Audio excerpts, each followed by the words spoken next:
Several of the stronger currencies against the US dollar in the past few months have been the Chinese yuan, the euro, and the British pound. Interestingly, they have all been impacted by the COVID-19 virus, although in different ways. The Chinese yuan initially weakened during the early stages of the pandemic, through until the end of May. From June onward, though, as it became apparent that China had made progress in controlling the spread of the virus, the economy came back strong and the currency started to gain strength. From June through late September, the Chinese yuan had about a 6% gain against the US dollar. The euro was initially weak against the US dollar when the pandemic began, because Europe was hit with the virus before it came to the US. Then, from a low point on March 20, the euro rose over 10% through the end of August versus the US dollar. The euro rally was halted, however, not by a policy announcement or any new economic data releases.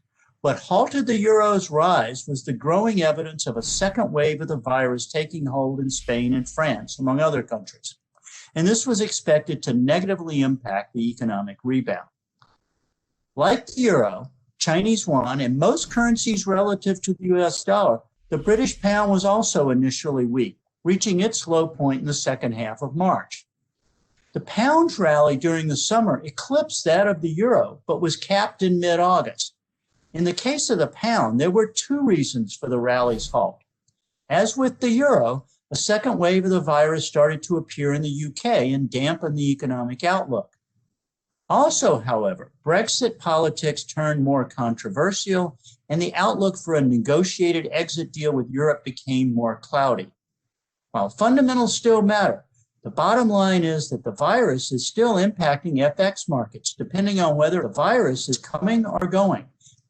And it's the economic impact of the virus that makes this effect on FX. I'm Blue Putnam, Chief Economist, CME.